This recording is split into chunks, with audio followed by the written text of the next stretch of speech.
Anamma achirratti kan naan galle waan tokko si gaafachuun barbaada. Laa dura gadhaabba dhuka gaafii dura walii gataa jennu. Ati okay dhalattee amantii kam amantii jechuun amantii maatiin ta'e amantii ni qabdi? Ni qabu Amantiin isaanii maali? kan isaanii peenteedha. Pheenxee. Maatii pheenxee keessa dhalatte yoom gartee ati amantii pheenxee gallakkiste? Ani ergani waggaa 15 olitti inni isaan jiran nyaata udide. Maal jedhame? Ela Yesuusii Eh. jedhu garuu Yesuusii amantii peentee hordofaa ture moo? Musliimii hordofaa ture moo? Kiristaana Yaa. hordofaa ture moo? Akkaan. Amantii isaa maalidhaan jedheen gaafadhe. Tole. Ragaa faana naa deebisuu hin dandeenye. Hin jiru. Hin qaban. Yesuus amantii hin qabu siin jedhan. Amantii amma fakkeenyaaf garamoo biraas warra hunda isaaniitu inni maal hordofa akkamitti amantii kana maqaatti moggaastanii kun amantii kana jechuu dandeessanii jedhee gaafadheera. Tole. Garuu deebii gaa argachuu hin dandeenye. Ayyee. Kanaaf Dhiiste jechuudha. nanni ishee kaa'ee waan hin argine wanta ragaa qabatamaa tokko faana intin hin jenne amma fakkeenyaaf yoo fudhatte peenteedha kan waaqaa jedhama. Isa kaan eenyu iddoo kamitti dubbifamee peenteedha kan waaqaa jechuun akkamitti danda'a? Izaaba warri kaan jedhu. Saa. Kanaaf Kanaaf si fudhatamu. Yoo ni deebisaa boo. Bunaa fudhatamuu dideera waggaa kana Warra zaa ragaa qabatamaan argamee saddeet na bira deema. La bareeda. So kanaafuu ati waaqeffata pheenxee keessa turtee jechuun waanummaan kun hundinuu si fudhatamuu didee ragaa si deebisuu didan jechuudha. eeyyee waan qabatamaa tokko Wangeela dubbistee takka? wangeela agas baay'achuu baatuyyuu Numa dubbistee jechuudha. Ati yeroo muraasa akka muraasa illee irraa taatu. Boqonnaa muraasa illee taatu. Numa beektaami? Quraana takka dubbistee? Quraana dubbistee takka? quraana hin dubbisne nan gaafadha garuu warra hordoftoota isaa nan gaafadha. Okay. Isaanis yeroo hin gaafadheetti Islaama irraa gaafii maal qabdame? Jechuun gaafii ani qabu jechuudha. akka islaamaatti siif hima. Eeyyee. Beezikuman siima. Nuti waaqni nuti waaqessinu Allah jedhama. Kan namni addunyaa kanarraa namni tokko maqaa kana moggaafachuu hin dandeenye. Yesuus nama hedduu maqaa moggaafata. Namaafis hin moggaa, hundaaf hin moggaa. Maqaa gartee ergamaan isaa moggaasee Allah maqaa gartee uumaa waa hundaa olii kan ta'e isa hin duune, isa hin mul'anne, isa hin geeddaramne, isa dhiiran taane, isa hin dhalanne, isa hin dhalchine, isa haadha manaa hin qabne, isa dhiiran taane, isa shamaran taane, isa uumaa isaa keessa hunda keessa hin jirre, uumaa isaa hunda waliin jiru beekumsa isaatiin dandeettii isaatiin, isa biyya lafaarra hin jiraanne, isa uumaa waa hunda gararraa jiru, samii keessa hin jiraanne, samii ol jiraatu. Isa hin ajjeefamne, isa ajjeesu, isa jiraachisu, isa ibiddaa fi gartee jannatallee qopheesse, isa beekaa waa hundaa ta'e, isa jabaa waa hundaa ta'e, isa dhiiraa fi shamara uume, gartee isa uumaa kana hunda gartee kunuunsee tajaajilee jiraatu kana waaqessina. Nabi Muhammad ergamaadha jennee amanna. Yesuus ergamaadha jennee amanna. Museen, Abrahaam, ergamoonni hundi gartee xiqqaa fi gurguddaan wangeela keessaa quraana keessa jiru ergamoota isaaniiti.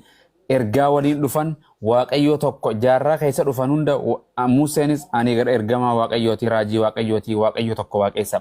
Yesuusis ani ergamaa waaqayyooti waaqayyuma tokko waaqessa. Muhammadis ani ergamaa waaqayyooti waaqayyuma tokko waaqessa jedhee karaa waaqayyootitti mishinii goolii takkaan kana yaamuu turanii waaqummaa takka isaan ni manne Nabi Muhammadin waaqessinu nama akka kiyyaati ni dhalate barsiisaa seera waaqayyoo qofa barsiisa. Yesuusis ni dhalate barsiisaa seera waaqayyooti malee hin waaqessinu malaa'ikaan waaqessinu sayxaana waaqessinu nam takka waaqayyoo tokko callaaf islaamni kallachiisaa lafa kaa'ee gombifamee sagadaaf malee kana waan nuti goonu waa takka waan bira. Achi gubbaatti waan tokko isin gaafadha. Jedhe.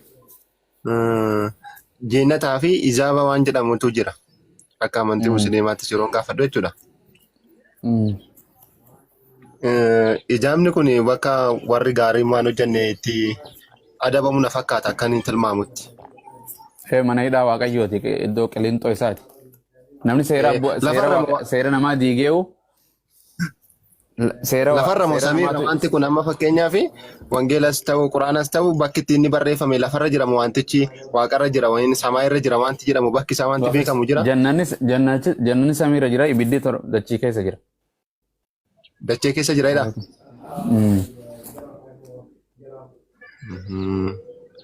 Yeroo amma fakkeenyaaf namni du'ee jedhu jechuudha. Rabbiin bira deemaa jedhama. Rooyyaan rabbii bira deemti yeroo jedhanii haasaan dhagaa. Hafuurri lubbuun. Lubbuun namaa kun akkasi.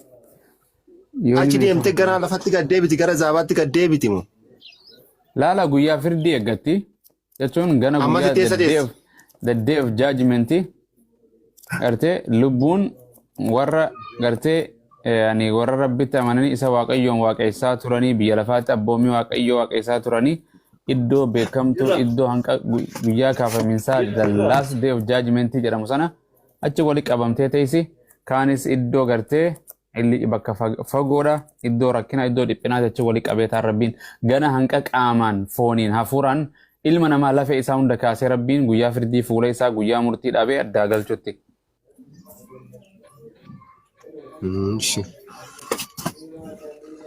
Yesus Kristos Islaamaa bara akkuma jechuun nuti akka amantiin qabu hin jennu bara Yesus akka quraanatti akka wangeelaatitti Islaama wangeela irraa Islaama jedha bara.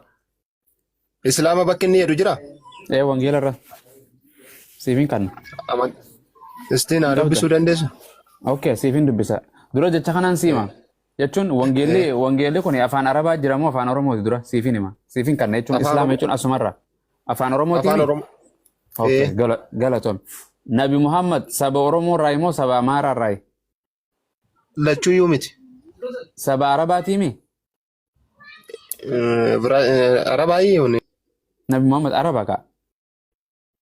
Okay, dura singa Yesus Kristos Oromoodha moo Yahudaadha? Oromoo miti garuu. Oromoo miti. Okay. Afaan Oromoo dubbata Yesus Kristos? Hin dubbatu. Gobas. Nabi Muhammadis Araba. Afaan Oromoo dubbata moo afaan Arabaa dubbata? Ani hin argine kanuma inni dubbatu iyyuu ani naan gadu. Naaf hin galu kaa. Afaan. Okay. Ati Araba moo Oromoodha? Oromoodha. Gobas. Afaan Oromoo dubbata. Afaan Armeeti afaan Oromooti afaan biraa kan baratu tirfiidha. Nabi Muhammad sabni isaa saba Arabaati. Arabarraa dhufe Arabatti argame Quraanis Arabaan itti bu'ee gartee Islaama jechuun dhaabbata wayitii miti maqaa wayitii miti Islaama jechuun waan waaqayyoo irratti nama uume Islaama jechuun afaan Oromootiin siima tole arrarraa akkasii galtu iska maqaabir hin dagattu tole dhugaa. Amma fakkeenyaaf afaan waan tokko Amaanuel jechuun Amaanuel ni beekta?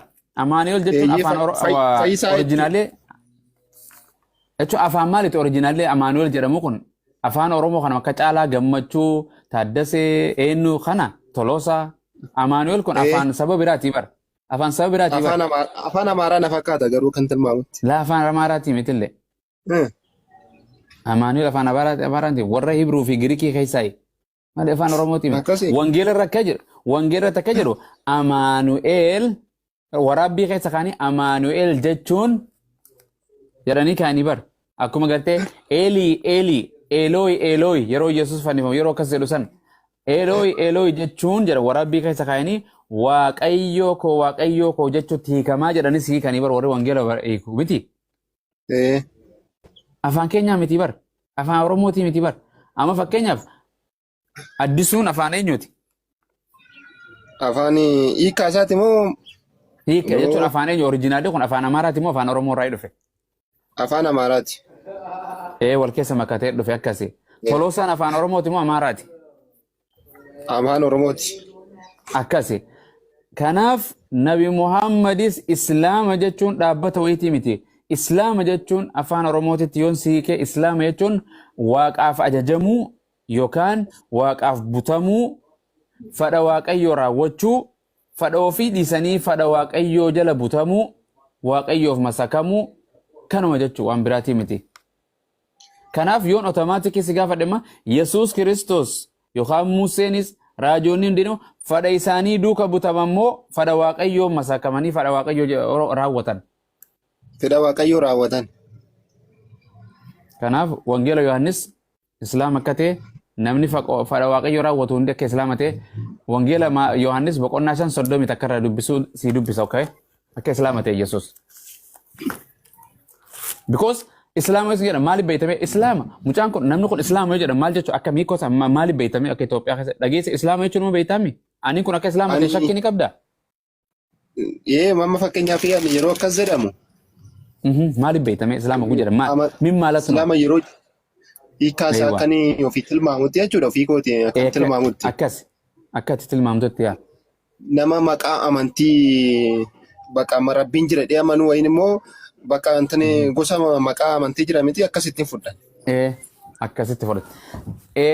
Kanaaf Islaama jechuun nama waaqayyoof bitamee ajaja waaqayyoo raawwatu kan ofii jalan butamne ajaja waaqayyoo tokkichaa raawwatu jechuudha. Hiikkoon isaa kana afaan keetii miti.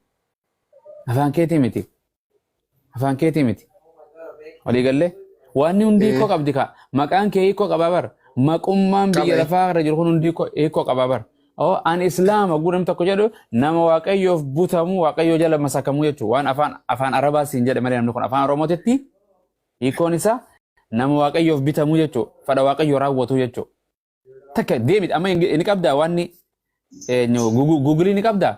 Kana jaarraa kanatti ati nama kijibsiisuufis waa dhugoomsuufis waan jettu what is the meaning of Islam? What is the meaning of Islam? Jadi barreessa yoo anan sakki jime laale amma barreeffadhu akkana godhi laal. What is the meaning of Islam? Question mark in situ godha waan barreeffama jala si barreessu waan laal. Islam question mark na kijibsiis. Kuno barreeffama kiyya tokko argitee ni kutee duruu jira kuno lama maqaa kiyya. What is the meaning of Islam? Barreessi. Submission to the will of God sinjada nusi machirat ingilifaadhaan hiikoo san fuudhii afaan Oromoo jijjiiri ilaali. What is the meaning of Islam? What is Islam jiin yookaan gabaabsitee barreessitte amma eebbifame nama akkanaa kana nama taa malee kaan kana mataan dhokkoos.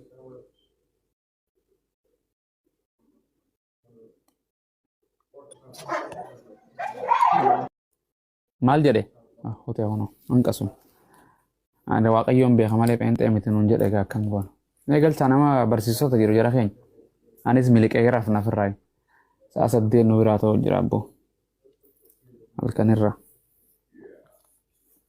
abbaa caalee rafani taaptaap godha jiran afa miliyoona galcha nama kuma takkaan jiraattanii yoonii deebisaa jiran abdii Tolosa jirtu jirra haasaa keessa naggeeffachaa jirra kun. Abshir baradhuuti karaa tokko qabadhu obbo takka islaama hedduu tokko natti tolchanii dhugaa rabbi waan baay'ee natti machaatani rabbi. Waa'uma dubbisi jechuun waa namni dubbisu ani yoo namni waa hin beekne yoomiyyuu gartee karuma akkuma hantuunni karuma harka deemu akkasuma namni deema. Yoo waa dubbifatte akkanan jedhu wangeelli quraanni akkanan jedhu jettee ati karaa tokko irraa qabachuu dandeessaa beektu.